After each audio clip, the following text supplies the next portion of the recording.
আপুকে সাথে কথাবার্তা বলছিলাম। আপু আমাকে বলতেছিল যে ভাই আপনার বিলটা নিন এবং আপনি যত দ্রুত সম্ভব একটু পার্সেলটা পৌঁছে দেওয়ার চেষ্টা করবেন। তো আপু আমাকে বলছিল এটা বলার পরে সাথে সাথে আমি আপুকে রিপ্লাই করছিলাম যে আপু আপনি যত দ্রুত সম্ভব আমি পৌঁছে দেওয়ার চেষ্টা করব। অবশ্যই আপনি চিন্তামুক্ত থাকেন। চলেন, আল্লাহ হাফেজ। আসসালামু আলাইকুম guys and welcome my Facebook page and YouTube channel. তো আজকে আবারও চলে এলাম রাইড শেয়ারিং এ নতুন একটা ভিডিও নিয়ে এবং এই মুহূর্তে আমি আছি মিরপুরে। তো চলেন, মিরপুর যেহেতু এসেছি টিপ তো একটা নিবই। তো গাইস দেখতে দেখতে হঠাৎ টিপ পেয়ে গেলাম পাঠাওতে, এবং পাঠাওতে যে মুহূর্তে যে টিপটা পেয়েছি টিপটা যাবে মগবাজার একটা ভার্সিটিতে। কোন ভার্সিটিতে আমি ঠিক দেখতে পারিনি।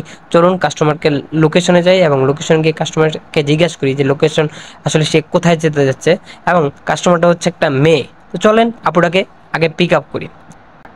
গাইস মেন রোড থেকে আমার লোকেশনটা দেখাচ্ছে একটু ভিতরে, তো ভিতরে যাবো। এই গলির ভিতরে সমস্যা নাই, আপু যে গলিটা নিয়েছে গলিটা অনেকটা ফ্রেশ এবং জাম মুক্ত, আর রাস্তার থেকে কোলাহল মুক্ত একটা জায়গা ঢুকেছে, ভালো লাগছে। তো চলেন যত দ্রুত সম্ভব আপুটার কাছে যাই এবং আপুকে রিসিভ করি।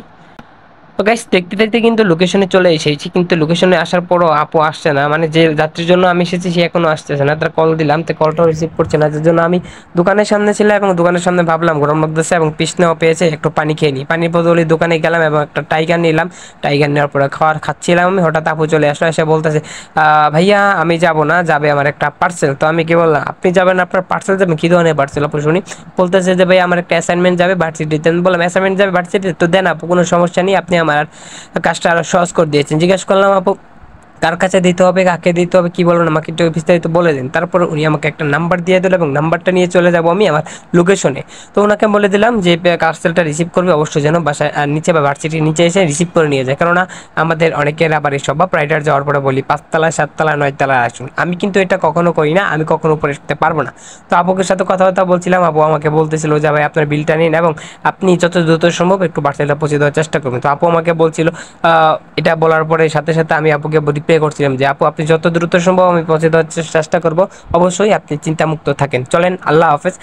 তো গাইস চলেন, আমাদের এখন কিন্তু এক টিপে ডবল ইনকাম করার সুযোগ হয়েছে। কি ধরনের সুযোগ আমি বলি, আপনারা হয়তো অনেকে জানে বা অনেকে ভাবেন পাঠাও বা ওভারে পার্সেল নেওয়াটা বিরক্তিকর, টাকা কম, আপনার লং রাইড করতে হয়, টাকা কম, সমস্যা বা বিরক্ত ফিল করেন। আমি কিন্তু পার্সেল রিসিভে আমার জন্য ডবল ইনকামের সুযোগ হয়, কেমন বলি। তো চলেন, আমরা কিন্তু এই মুহূর্তে একটা পার্সেল নিয়েছি, পিছনে কোনো যাত্রী নেই এবং এই মুহূর্তে একটা ডবল ইনকামের সুযোগ যেহেতু আছে তো মিস করবো না। তো চলেন আপনার লোকেশনের দিকে যেতে যেতে দেখি রাস্তাঘাটে কোনো টিপ পাওয়া যায় কিনা, কিংবা আমার এই মুহূর্তে ওভার অ্যাপস অন আছে, ওভারে একটা টিপ পাই কিনা। তো বলতে বলতে গাইস আর একটা ওভারে টিপ পেয়ে গেলাম, দেখছেন আমার কি লাক। বলতে বলতে টিপ পেয়ে গেলাম এবং এই টিপটাও যাবে সেই মগবাজারের দিকেই। তো টিপটা পেলাম এই মুহূর্তে ওভারে এবং কাস্টমার লোকেশনে চলে আসলাম অলরেডি, এবং দেখি একটু কাস্টমারকে কলমল দিয়ে কাস্টমার কোথায় আছে। গাইস দেখেন বলতে বলতে 10 মিনিট ধরে দাঁড়িয়ে আছে এখানে, সেই ওভারে সেই যাত্রী জনযাত্রীকে কল দিচ্ছি, বাট যাত্রী কল রিসিভ করছে না। আসলে কি বলবো, আজকে গুড লাকের পাশাপাশি ব্যাড লাকও ছিল বলতে গেলে। তো চলেন এই ওভার টিপটা ক্যান্সেল করেই আমরা সামনের দিকে যাই। ওভার টিপটা ক্যান্সেল করে সামনে আস্তে আস্তে চলে আসলাম শ্যামলির দিকে, অ্যান্ড এই মুহূর্তে পেয়ে গেলাম আমাদের আরেকটা সেই যাত্রী, এবং এই যাত্রী যাবে খ্যাপের মাধ্যমে, মানে সে অ্যাপসের বাইরে যাবে এবং সেও যাবে মগবাজার। তো তাকেও নিয়ে এলাম মগবাজারের উদ্দেশ্যে, এবং আমার প্রথম যে টিপ ছিল পার্সেলের টিপটা ছিল 210 টাকা, এবং এই মুহূর্তে যে টিপটা নিলাম খ্যাপের মাধ্যমে এই টিপটা হচ্ছে 120 টাকা। তো আমি মিরপুর 1 থেকে বলেন আপনি টেকনিক্যাল থেকে আপনি মুহূর্তে যাচ্ছি মগবাজার, যেখানে সাধারণত সব মিলিয়ে ভাড়া 200 থেকে 220 টাকা। সেখানে ডবল ট্রিপে কামালাম কত 220 টাকা, আর হচ্ছে 120 টাকা, 340 টাকা।